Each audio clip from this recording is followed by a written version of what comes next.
Maxim Gargi அவர்களின் தாய். நெருப்பு பொறி பறக்கும் இதயம் படைத்த தைமூர் பற்றிய கதை இது. நொண்டி சிங்கம், அதிர்ஷ்டம் படைத்த வெற்றி வீரன். தமார்லேன் என்றெல்லாம் அழைக்கப்பட்ட உலகம் அனைத்தையும் அழிக்க முயன்ற மாவீரனை பற்றிய கதை இது. 50 ஆண்டுகளுக்கும் மேலாக தைமூர் உலகம் முழுவதிலும் போர் புரிந்தான். அவனது இரும்பு பாதங்களுக்கு கீழ் நாடுகளும் நகரங்களும் யானையின் காலடி கீழ் எறும்பு புற்று அழிவது போல அழிந்தன. தைமூர் வரும் வழியெல்லாம் எல்லா திசையிலையும் செங்குருதி பெருக்கெடுத்து ஓடியது. முறியடிக்கப்பட்ட மக்களின் எலும்பு குவியல் மீது உயர்ந்த ஸ்தூபிகளை, வெற்றி ஸ்தம்பங்களை அவன் எழுப்பினான். தன் மகன் ஜிஹாங்கீரின் மரணத்துக்கு பழிவாங்கும் நோக்கத்துடன் மரணதேவனோடு போட்டி போட்டுக்கொண்டு கொலை தாண்டவம் புரிந்தான்.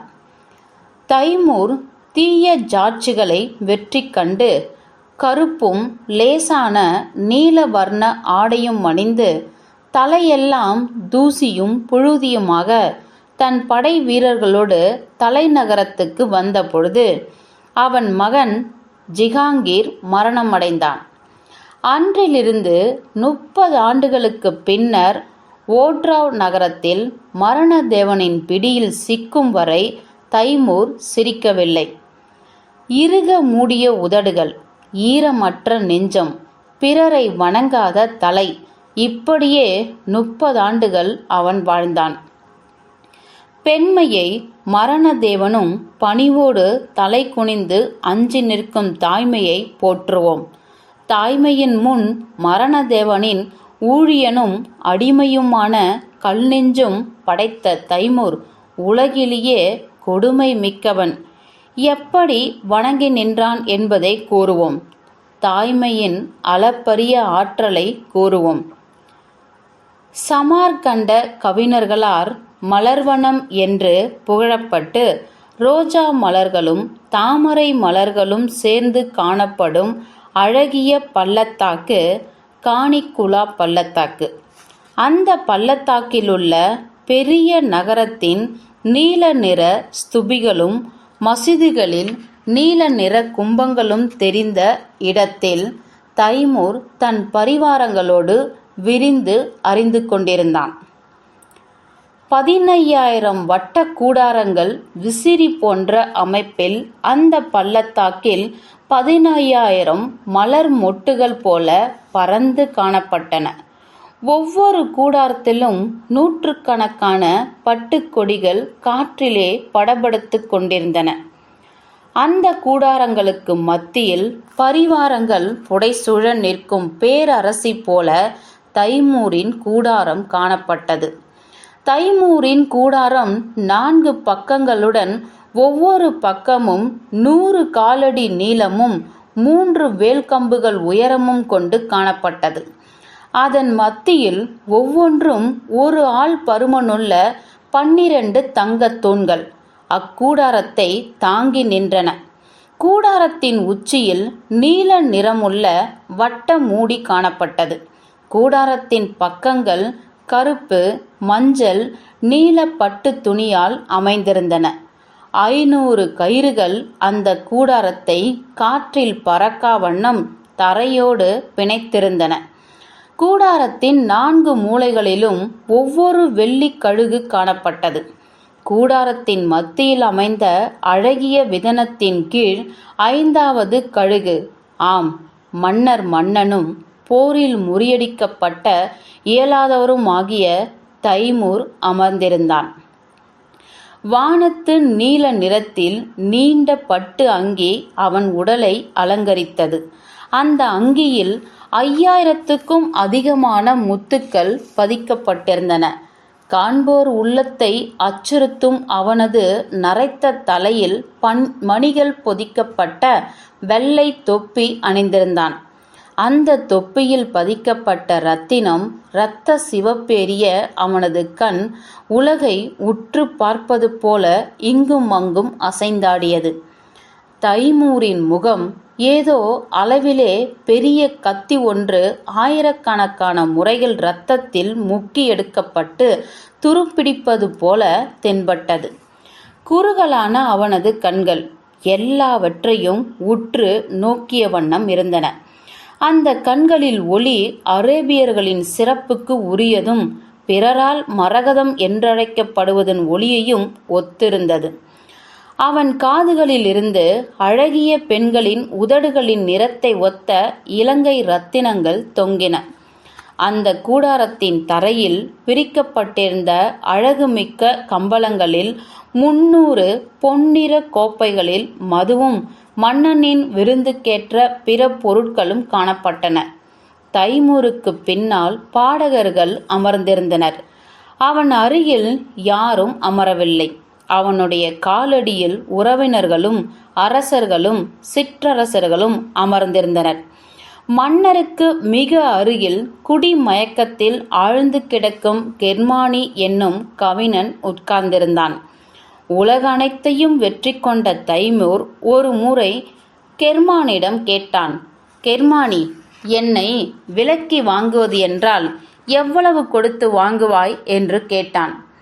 25 ஆஸ்கேர்கள் தருவேன் என்றான் கெர்மானி. தைமூர் வியப்படைந்து, என் இடையில் உள்ள தோல்வாருக்கே அவ்வளவு தர வேண்டுமே என்றான். உங்கள் இடைவாரை பற்றிதான் நானும் நினைத்து கொண்டிருந்தேன். ஏனெனில் தங்களுக்குத்தான் செப்பு காசு கூட கிடைக்காதே என்றான் கெர்மானி.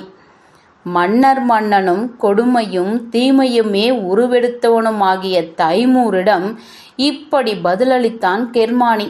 தைமூரின் புகழுக்கு மேல் உண்மையை ஒளி உரைத்து நண்பனும் கவியனுமாக கெர்மானியின் புகழ் ஓங்கட்டும். கடவுளை காட்டிலும் உண்மையை அச்சமின்றி வழிபட்டு வந்த கவிஞர்களின் புகழ் பரப்புவோம். கூடாரத்தினுள் களியாட்டமும் விருந்தும் நடைபெற்று கொண்டிருந்தன. களம் பல கண்ட மாவீரர்கள் தங்களது அனுபவத்தை பெருமையோடு விவரித்து கொண்டிருந்தார்கள். மன்னனின் கூடாரத்துக்கு முன் இசை நிகழ்ச்சிகளும் விளையாட்டு வேடிக்கைகளும் நடைபெற்று கொண்டிருந்தன. விகட கவிகள் அகட விகட சாமர்த்தியம் செய்து கொண்டிருந்தனர்.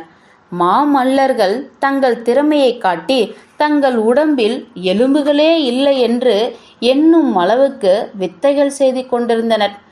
போர் வீரர்கள் தங்களது வாள் வீசும் திறமையை காட்டிக்கொண்டிருந்தார்கள். யானைகள் சிவப்பாகவும் பச்சையாகவும் வர்ணம் பூசப்பட்டு பயங்கரமாகவும் அதே சமயத்தில் கேலிக்கு உரியதாகவும் கொண்டு வரப்பட்டு வேடிக்கை காட்டப்பட்டன. தைமூரை கண்டு அச்சமும் புகழைக் கண்டு உற்சாகமும் வெற்றிகளைக் கண்டு சலிப்பும் அடைந்து ஒயின் அருந்தியதால் போதையில் ஆழ்ந்திருந்த தைமூரின் பரிவாரங்கள் இந்த காட்சிகளைக் கண்டு மகிழ்ச்சி கடலில் திளைத்திருந்தன. அந்த நேரத்தில் தைமூரின் காதுகளில் ஒரு பெண்ணின் கூக்குரல், ஒரு பெண் கழுகின் கம்பீரமான அறைகூவல், இடி மேகங்களை ஊடுருவி மின்னல் பாய்வது போல சந்தடியை எல்லாம் ஊடுருவி தெளிவாக கேட்டது. அந்த குரல் தைமூருக்கு முன்பே அறிமுகம் ஆன குரல்தான். துயரம் தோய்ந்த குரலில் தன்னை நோக்கி கூக்குரலிடும் பெண் யாரென்று பார்த்து வருமாறு தைமூர் உத்தரவிட்டான். கந்தை அணிந்து கொண்டு உடல் முழுவதும் தூசு படிந்து பைத்தியம் பிடித்தவளைப் போல அரேபிய மொழியில் பிதற்றும் ஒரு பெண் வந்திருப்பதாகவும் உலகின் 3 பகுதிகளிலும் ஆட்சி புரிந்து வரும் தைமூரை பார்க்க வேண்டும் என கோருவதாகவும் கூறினார்கள். அவளை உள்ளே வரவிடுங்கள் என்று உத்தரவிட்டான் தைமூர். அவன் முன்னால் அந்த பெண் வந்து நின்றாள். அவள் தாவணியின்றி கிழிந்த நைந்து நிறம் மங்கிய ஆடைகளுடன் காணப்பட்டாள். அவளது கூந்தல் அவிழ்ந்து அவளது திறந்த மார்பகத்தை மறைத்து கொண்டிருந்தது. அவள் வெண்கல நிறமும் கம்பீரமான பார்வையும் கொண்டு நின்றாள். தைமூரை நோக்கி அவள் நீட்டிய கை ஆடவில்லை, அசையவில்லை.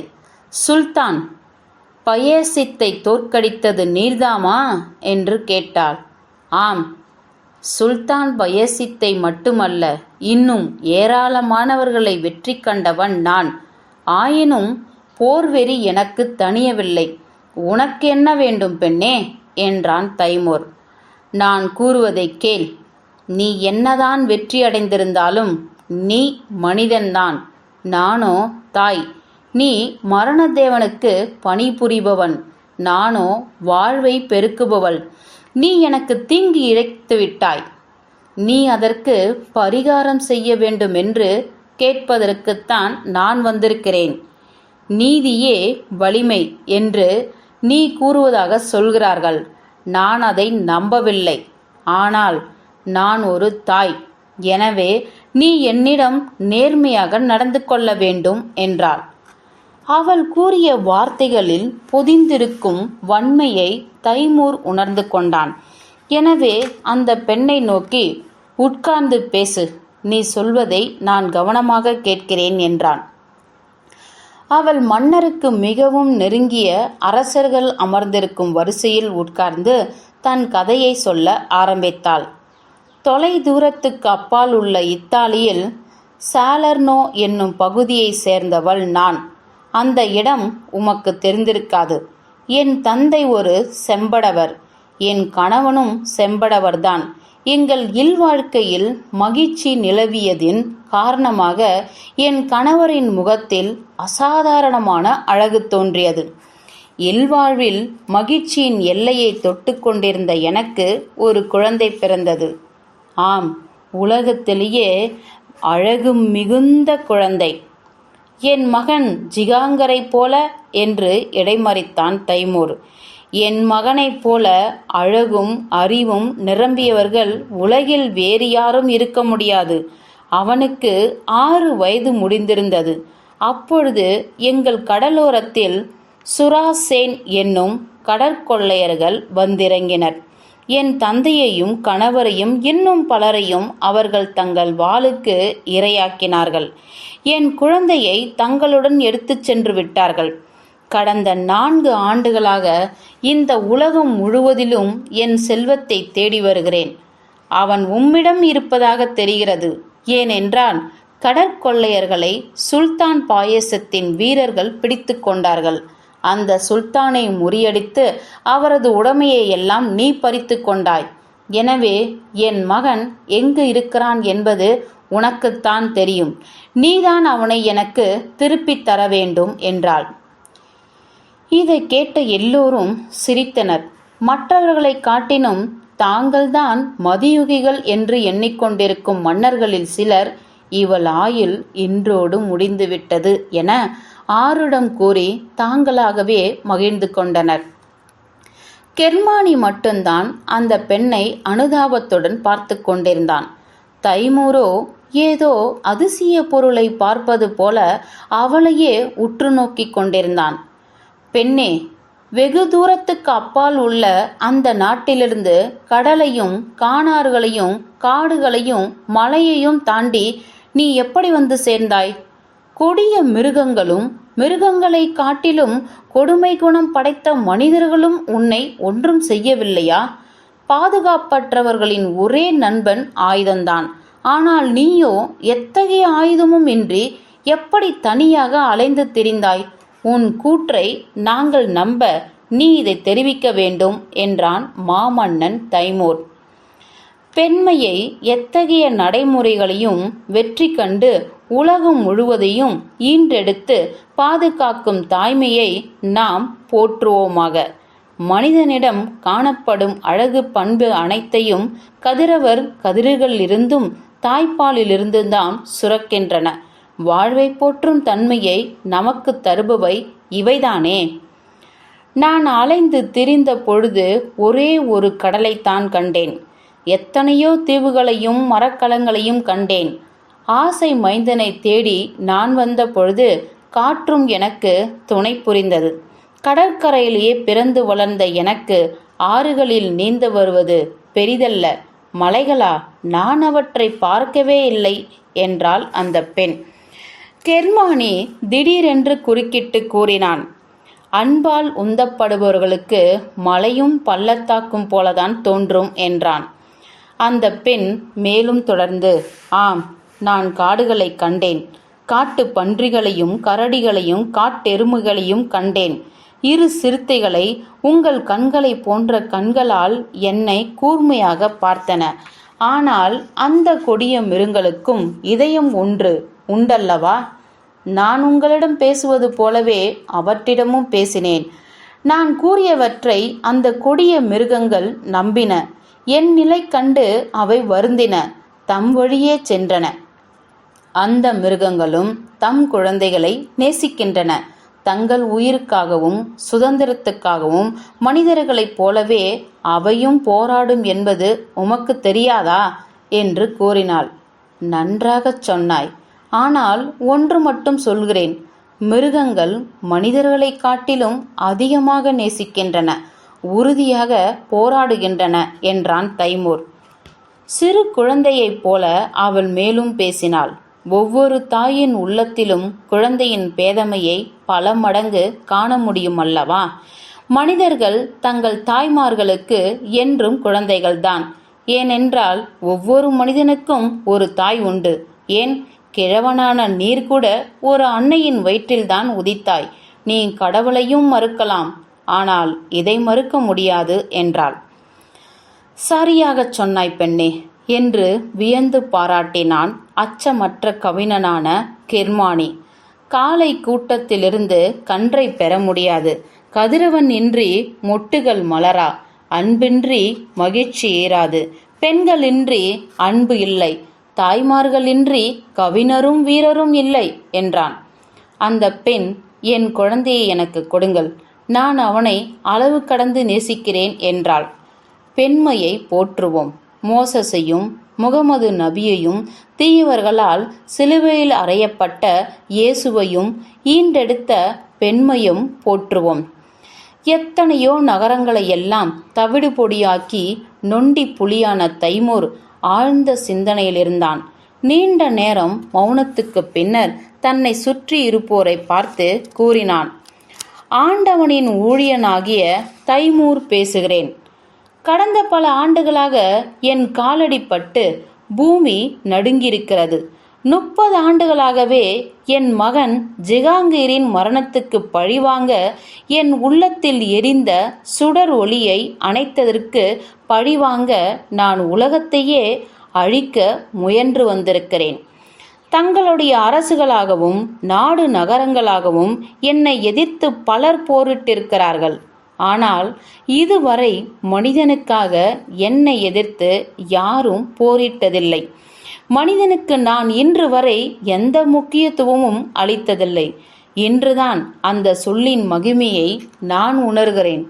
சுல்தான் பாயசத்தை முறியடித்த பொழுது நான் அவனை பார்த்து கூறினேன், பயசித், ஆண்டவனுக்கு நாடுகளும் மனிதர்களும் பெரிதில்லை போலும்.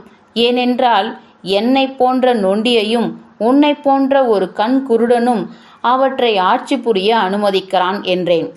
அவன் சங்கிலிகளால் பிணைக்கப்பட்டு அந்த சங்கிலிகளை தூக்கி கொண்டு நிற்கவும் இயலாத நிலையில் அவன் துன்பப்படுவதை பார்த்து நான் அவனிடம் இப்படி கூறினேன்.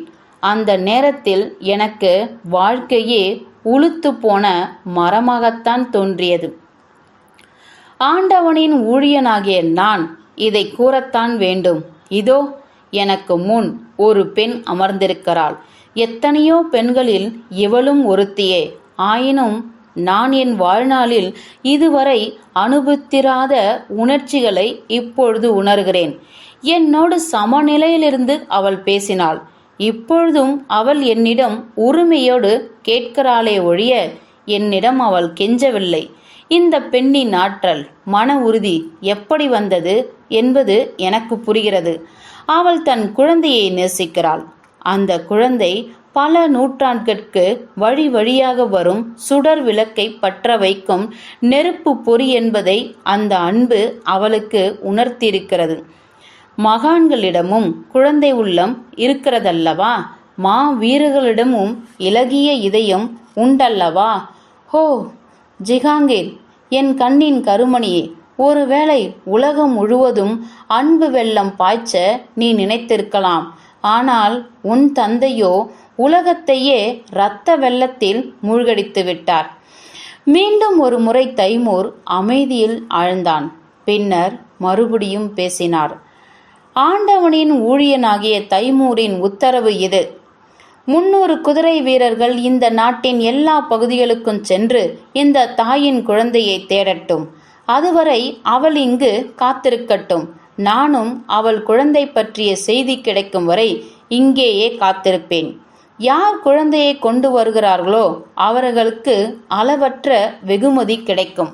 அன்னையே, என் உத்தரவு சரிதானா?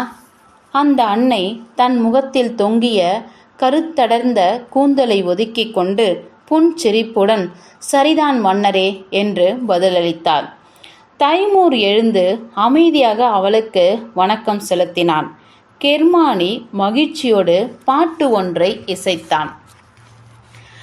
விண்மீன் ஒளியிற் சிறந்ததெது, வெண்மலர் பண்ணில் உயர்ந்ததெது, எண்ணி உரைப்பர் அனைவோரும் இன்பக் காதற் பட்டென்றே. நன்னும் வசந்த கதிரவனின் நடுப்பகர் ஒளியிற் சிறந்ததெது, கண்ணீர் சிறந்த என் காதலியே கவின்கதிர் ஒளியிலும் மேலென்பான். வானிற் பூத்த தாரகையும் வசந்த கால கதிரொளியும் மேன்மை மிகும் அழகுடையன என் மெல்லியாளின் இருவிழிகள். தேநீர் மலர்ச்சிறு சிறந்தனவாம் செங்கதிர் ஒளியும் அவள்வாயிற் தோன்றும் சிரிப்பிற்கிணையாய் சொல்லும் தரமாய் விளங்கிடுமோ? எல்லாவற்றிலும் சிறந்த இன்னிசை இனியான் பாட வேண்டும். பல்லுயிர் எல்லாம் இவ்வுலகில் தோன்றிய விதமே அப்பாடல். வல்லமை சேர் இவ்வுலகின் மனக்கருத்துணர்த்தும் பாடலது. சொல்லும் உலக மாதாவின் தூய புகழ்சேர் பாடலது. கெர்மானி, ஆண்டவன் தன் புகழ் பாட உன்னை தேர்ந்தெடுத்தது பொருத்தமானதுதான் என்றான் தைமூர். ஆண்டவனுக்கு ஒரு அருங்கவினனே என்றான் கெர்மானி. அந்த பெண்ணின் முகத்தில் புன்சிரிப்பு தவழ்ந்தது. அங்கிருந்த எல்லா அரசர்களும் சிற்றரசர்களும் மகிழ்ச்சியடைந்து அந்த அன்னையை சிறு குழந்தையைப் போல வியப்புடன் பார்த்து கொண்டிருந்தார்கள். இவை அனைத்தையும் உண்மையே. ஒவ்வொரு வார்த்தையும் உண்மைதான். நம் தாய்மார்களுக்கு இது தெரியும். அவர்களை கேட்டு பாருங்கள், சொல்வார்கள். ஆம், இவை அனைத்தையும் முக்காலும் உண்மை. மரணத்தை காட்டிலும் வல்லமை படைத்தவர்கள் நாங்கள். மனிதனை பெருமைப்படுத்தும் எல்லா பண்புகளையும் குழந்தைகளுக்கு ஊட்டி கவிஞர்களையும் வீரர்களையும் ஞானிகளையும் என்றென்றும் உருவாக்கி கொண்டிருக்கும் நாங்கள் மரணத்தை காட்டிலும் வல்லமை படைத்தவர்கள்தாம் என்பார்கள். முற்றும்.